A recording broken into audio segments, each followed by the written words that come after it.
नमस्कार बच्चों, और टीएलसी में में आप लोगों का स्वागत है। आज हम सीखने वाले हैं बीजीय व्यंजकों का भाग। गुणा एवं भाग में हम सीखने वाले हैं कक्षा 8वीं के प्रश्नावली 4.3 से लेते हैं। शुरू से सीखना प्रारंभ करेंगे कि किस तरह से बीजीय व्यंजकों का भाग करते हैं। तो चलिए शुरू करते हैं। प्रश्न लिया है मैंने पहला, निम्नलिखित बहुपद को चर के घातांक के घटते क्रम में लिखना है। यहाँ पे समझना पड़ेगा कि हमें बहुपद को चर राशि के घातांक के घटते क्रम में, चर यहाँ पर हम ले लेते हैं, जैसे ये 4x का घात 3 है। यहाँ पे चर राशि ये x जो चर राशि है और ये जो है 4 है वो अचर राशि है।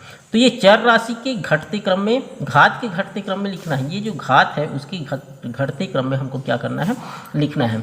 ये हमारा प्रश्न है पहला का 15x घात 2 ऋण 3x धन 8x घात 4 ऋण 4x घात 3 ऋण 15। अब यहाँ पे देखिए सबसे बड़ा घात किसका है, जो चर राशि है उसमें ये x घात 4 यहाँ पे सबसे बड़ा है, तो उसके हम यहाँ पे सबसे पहले लिख देंगे x घात 8x घात 4। उसके छोटा घात कौन है, ये ऋण 4x घात 3, तो उसको लिख देंगे ऋण 4x घात 3। उसके बाद देखिए x घात 2 है, तो ये धनात्मक है तो धन लिखेंगे, ऋण 15x घात 2 है। फिर ये x है, इसमें घात 1 है अर्थात ऋण 3x, और लास्ट में जो हमारा अंक रहेगा उसको हम यहाँ पे लिख देंगे। ये घात के घटते क्रम में है। दूसरा देखते हैं हम, तीसरा का 9x घात 4 ऋण 16m घात 2 ऋण 4m धन 16 ऋण m का घात 3 है। यहाँ पे सबसे बड़ा घात क्या है, m का घात 4 है, तो लिखेंगे यहाँ पे 9m का घात 4। उसके बाद देखिए m का घात 3 है, ऋण m का घात 3। फिर ये ऋण 16m का घात 2 है। फिर ये ऋण 4m धन लास्ट में आ जाएगा ये 16 है। ये हमारा क्या होगा, आंसर होगा। इस तरह से घटते घटते क्रम में हमको लिखना है। तो इससे पहले इसके बाद अगला प्रश्न है, देखिए भागफल ज्ञात कीजिए एवं बताइए कि भाजक भाज्य का गुणनखंड नहीं है, और भागफल एवं शेषफल लिखिए। हमें भागफल ज्ञात करना है, भागफल भी बताना है और शेषफल भी हमको ज्ञात करना है। तो प्रश्न दिया है, ये हमारा ये बहुपद है, हमारा 1 2 3 4 5 पद हैं, अर्थात ये बहुपद है। बहुपद को हमें 1 और 2 पद से क्या करना है, भाग देना है। तो ये भाज्य है हमारा, ये बहुपद जो है, और ये हमारे क्या है, भाजक है। तो सबसे पहले हम इसको हम भाग के रूप में हम रख देते हैं। इस तरह से हम क्या कर देंगे, भाग में रख देंगे। यहाँ पे भाज्य को रख देते हैं, ये भाज्य का स्थान है। ये इसको सबसे पहले क्या करना पड़ेगा, घात के घटते क्रम में लिखना पड़ेगा। लेकिन यहाँ पर देखिए घात x घात 3 है, x घात 4 x घात 3 x घात 2, यहाँ पे 1 और ये अंक है। तो पहले से ही घात के घटते क्रम में है, तो इसको घटते क्रम में लिखने की जरूरत नहीं है। यहाँ पे रख देते हैं हमारे भाज्य को, भाज्य के स्थान पर ऋण 10x घात 2 धन 13x ऋण 6, और भाजक को भाजक के स्थान पर रख देते हैं 2x धन 3। चलिए अब यहाँ पे सबसे पहले देखेंगे कि भाज्य का पहला पद और भाजक का पहला पद। भाज्य का पहला पद, भाजक का पहला पद को ऐसी संख्या से गुणा करेंगे कि इसके बराबर आ जाए, 4 के बराबर। तो 2 दूने 4, 2 गुणा करेंगे तो 4 आएगा।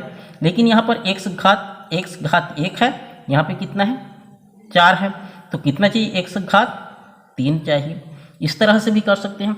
दूसरी विधि क्या है, यहाँ पे हम करेंगे भाज्य का पहला पद और भाजक का पहला पद को भाग दे देंगे। ये भाज्य का पहला पद हो गया, ये भाजक का पहला पद हो गया, इसको भाग दे देंगे तो क्या हो जाएगा, 2 दूने 4 हो जाएगा, 2 आ जाएगा। और ये भाग है तो घात घट जाएगा, घात 4 में 1 घात घटेगा तो कितना हो जाएगा, x घात 3, उतना ही आएगा। ठीक है, अब क्या करेंगे, यहाँ पे ये 2x घात 3 है हमारा भागफल आया, उसको हम पूरे भाजक के साथ गुणा कर देंगे 2x धन 3 के साथ। हमारा आंसर आ जाएगा 2 दूने 4, x घात 3 और 1 4 हो जाएगा, धन 3 दूने 6 x घात 3 होगा। यहाँ पर भी या तो ऐसे कर सकते हैं या फिर यहाँ पर भी उसी तरह से गुणा कर सकते हैं।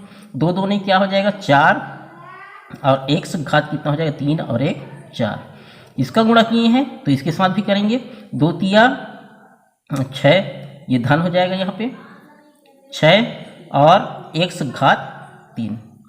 दोनों प्रकार से भी कर सकते हैं, या तो ऐसे भी कर सकते हैं या फिर सीधा यहाँ पर भी कर सकते हैं। अब क्या करेंगे, चिन्ह को परिवर्तित कर देंगे। यहाँ पे धन है तो ऋण लगा देंगे, यहाँ पर ऋण है तो धन है तो ऋण लगा देंगे। ये दोनों कैंसिल आउट हो जाएगा, ये प्लस है ये माइनस है तो कैंसिल आउट हो जाएगा। यहाँ पे माइनस और यहाँ पर भी माइनस, तो ये क्या हो जाएगा ऐड हो जाएगा। 6 2 8 x घात 3। अगला स्टेप उतार लेते हैं हमने 10 x घात 2 को।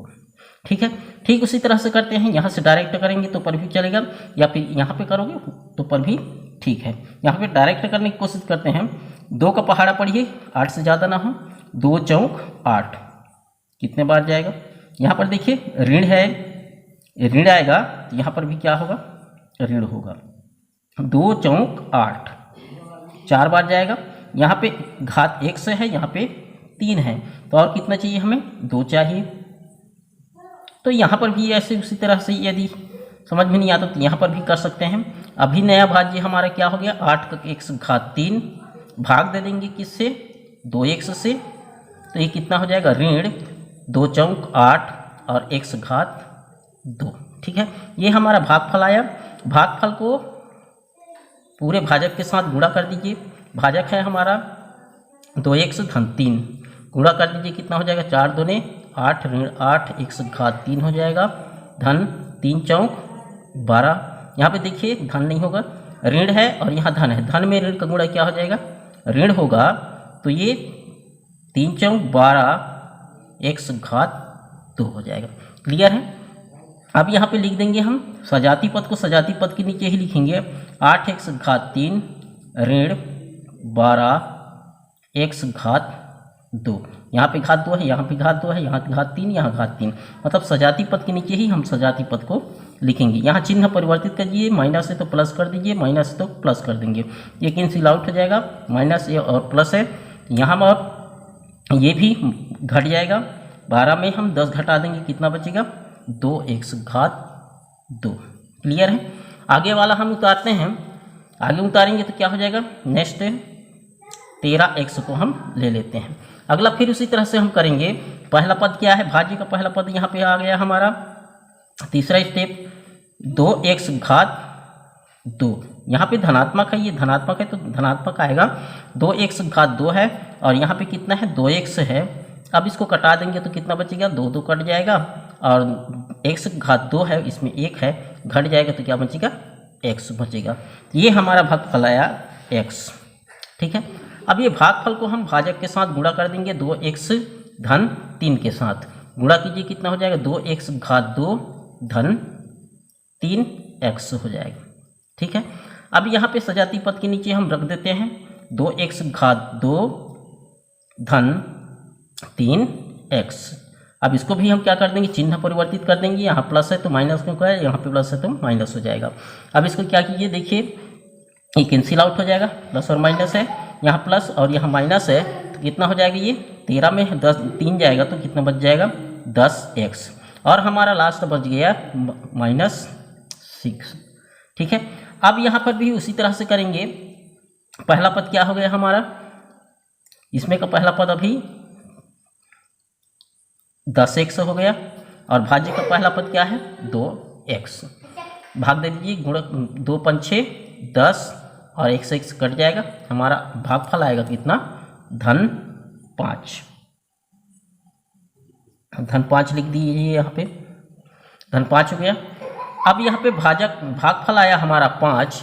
भागफल को क्या कर देंगे भाजक के साथ गुणा कर देंगे 2x धन 3 के साथ। ठीक है, कितना हो जाएगा 5 दूने 10x धन 5 दिया 15। यहाँ पे हमारा सजाती पद के नीचे लिख देंगे 10x धन हो जाएगा क्या 15। चिन्ह परिवर्तित कर दीजिए, माइनस हो जाएगा, ये भी माइनस हो जाएगा, प्लस है तो ये कैंसिल आउट हो जाएगा, और ये कितना हो जाएगा ऐड हो जाएगा दोनों, ये भी माइनस हो गया, ये भी माइनस हो जाएगा, तो कितना हो जाएगा 16 5 21 -20 1। अब यहाँ पर देखिए हमारा भाज्य है 2x धन 3, ये भाजक है 2x धन 3 और ये बचा यहाँ पे कितना 21, तो ये भाग नहीं जाएगा, अर्थात ये हमारा क्या होगा, शेषफल होगा। तो यहाँ पर देखिए भागफल कितना आया, भागफल देखते हैं, भागफल आया हमारा देखिए 2x घात 3 ऋण 4x घात 2 धन x धन 5, ये हमारा क्या आया, भागफल आया। शेषफल कितना आया, शेषफल हमारा -21 आ गया। शेषफल यदि नहीं आता, शेषफल 0 आता तो ये भाज्य का गुणनखंड होता, और यदि शेषफल यहाँ पे आया है तो भाजक जो है भाज्य का गुणनखंड नहीं है। तो ये अतः क्या है, अतः हमारा भाजक है 2x धन 3, भाज्य का गुणनखंड नहीं है, भाज्य का गुणनखंड नहीं है। क्यों नहीं है, क्योंकि शेषफल हमारे यहाँ पे ऋण 21 आ गया, इसलिए ये जो है भाज्य का गुणनखंड नहीं है। इस तरह से हम बता सकते हैं। दूसरा प्रश्न में भी इसी तरह से ज्ञात करना है कि भाज्य का गुणनखंड है या नहीं है। यदि ये विधि हमें समझ में आ गया तो कोई सभी प्रश्न बहुपद के भाग का या बीजी व्यंजक का भाग, वही है बहुपद का भाग या बीजी व्यंजकों का भाग के प्रश्नों को हम इस तरह से हल कर सकते हैं। तो आशा है ये वीडियो आप लोगों को पसंद आया होगा। यदि पसंद आया होगा तो अपने दोस्तों के साथ शेयर कीजिए। तब तक के लिए नमस्कार।